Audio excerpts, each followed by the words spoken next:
Okay, so I'm going to start reading chapter 2 now of Matilda. Mr. Wormwood, the Great Car Dealer. Matilda's parents owned quite a nice house with 3 bedrooms upstairs, while on the ground floor there was a dining room and a living room and a kitchen. Her father was a dealer in second-hand cars, and it seemed he did pretty well at it. "Sawdust," he would say proudly, "is one of the great secrets of my success, and it costs me nothing. I get it free from the sawmill." "What do you use it for?" Matilda asked him.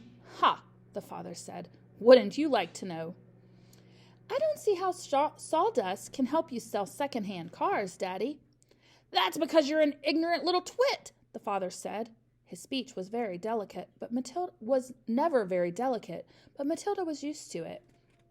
She also knew that he liked to boast, and she would egg him on shamelessly. "You must be very clever to find a use for something that costs nothing," she said. "I wish I could do it." "You couldn't," the father said.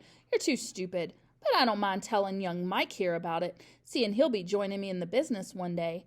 Ignoring Matilda, he turned to his son and said, "I'm always glad to buy a car when some fool has been crashing the gears so badly they're all worn out and rattle like mad. I get it cheap. Then all I do is mix a lot of sawdust with the oil in the gearbox, and it runs sweet as a nut." "How long will it run like that before it starts rattling again?" Matilda asked him. "Long enough for the buyer to get a good distance away," the father said, grinning. "About 100 miles. "But that's dishonest, Daddy," Matilda said. "It's cheating." "No one ever got rich being honest," the father said. "Customers are there to be diddled." Mr. Wormwood was a small, ratty-looking man whose front teeth stuck out underneath a thin, ratty mustache. He liked to wear jackets with large, brightly colored checks, and he sported ties that were usually yellow or pale green. "Now take Mike, for instance," he went on. "Anyone who's buying a second-hand car, the first thing he wants to know is how many miles it's done, right?" "Right," the son said. "So I buy an old dump that's got about 150,000 miles on the clock. I get it cheap. But no one's going to buy it with mileage like that, are they? And these days, you can't just take the speedometer out and fiddle the numbers back like you used to 10 years ago. They fixed it so it's impossible to tamper with it unless you're a ruddy watchmaker or something. So what do? I use my brains, laddie. That's what I do." "How?" young Michael asked, fascinated. He seemed to have inherited his father's love of crookery. "I sit down and I say to myself, how can I convert a mileage reading of 150,000 into only 10,000 without taking the speedometer to pieces? Well, if I were to run the car backwards for long enough, then obviously that would do it. The numbers would click backwards, wouldn't they? But who's going to drive a flaming car in reverse for thousands and thousands of miles? You couldn't do it." "Of course you couldn't," young Michael said. "So I scratch my head," the father said. "I use my brains. When you've been given a fine brain like I have, you got to use it. And all of a sudden, the answer hits me. I tell you, I felt exactly like that other brilliant fellow must have felt when he discovered penicillin. 'Eureka!' I cried. 'I've got it!'" "What'd you do, Dad?" the son asked him. "The speedometer," Mr. Wormwood said, "is run off a cable that's coupled up to one of the front wheels. So first I disconnect the cable where it joins the front wheel. Next I get one of those high-speed electric drills and I couple that up to the end of the cable in such a way that when the drill turns, it turns the cable backwards. You got me so far? You following me?" "Yes, Daddy," young Michael said. "These drills run at a tremendous speed," the father said. "So when I switch on the drill, the mileage numbers on the speedo spin backwards at a fantastic rate. I can knock 50,000 miles off the clock in a few minutes with my high-speed electric drill. By the time I finish, the car's only done 10,000 and it's ready for sale.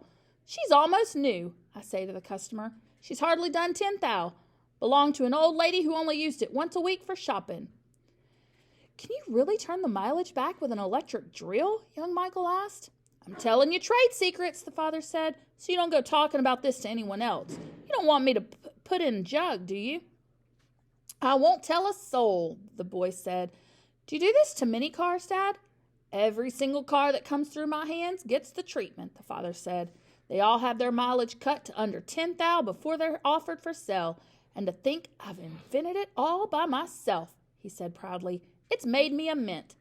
Matilda, who had been listening closely, said, "But, Daddy, that's even more dishonest than the sawdust. It's disgusting. You're cheating people who trust you." "If you don't like it, then don't eat the food in this house," the father said.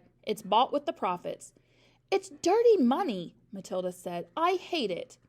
2 red spots appears on the father's cheeks.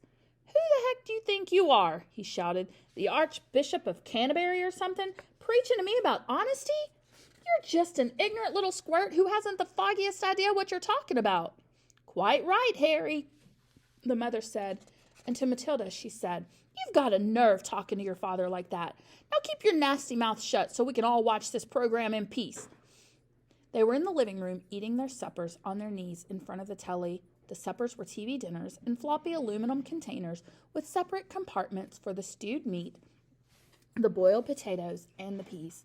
Mrs. Wormwood sat munching her meal with her eyes glued to the American soap opera on the screen.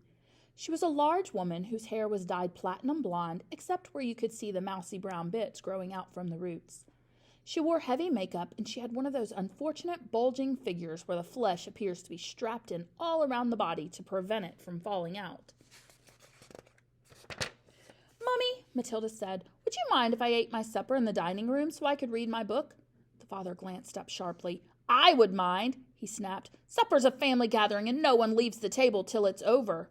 "But we're not at the table," Matilda said. "We never are. We're always eating off our knees and watching the telly." "What's wrong with watching the telly, may I ask?" the father said. His voice had suddenly become soft and dangerous. Matilda didn't trust herself to answer him, so she kept quiet. She could feel the anger boiling up inside her. She knew it was wrong to hate her parents like this, but she was finding it very hard not to do so. All of the reading she had done had given her a view of life that they had never seen. If only they would read a little Dickens or Kipling, they would soon discover there was more to life than cheating people and watching television. Another thing, she resented being told constantly that she was ignorant and stupid when she knew she wasn't. The anger inside her went on boiling and boiling, and as she lay in bed that night, she made a decision. She decided that every time her father or her mother was beastly to her, she would get her own back in some way or another. A small victory or two would help her to tolerate their idiocies and would stop her from going crazy. You must remember that she was still hardly 5 years old, and it's not easy for somebody as small as that to score points against an all-powerful grown-up. Even so, she was determined to have a go. Her father, after what had happened in front of the telly that evening, was first on her list.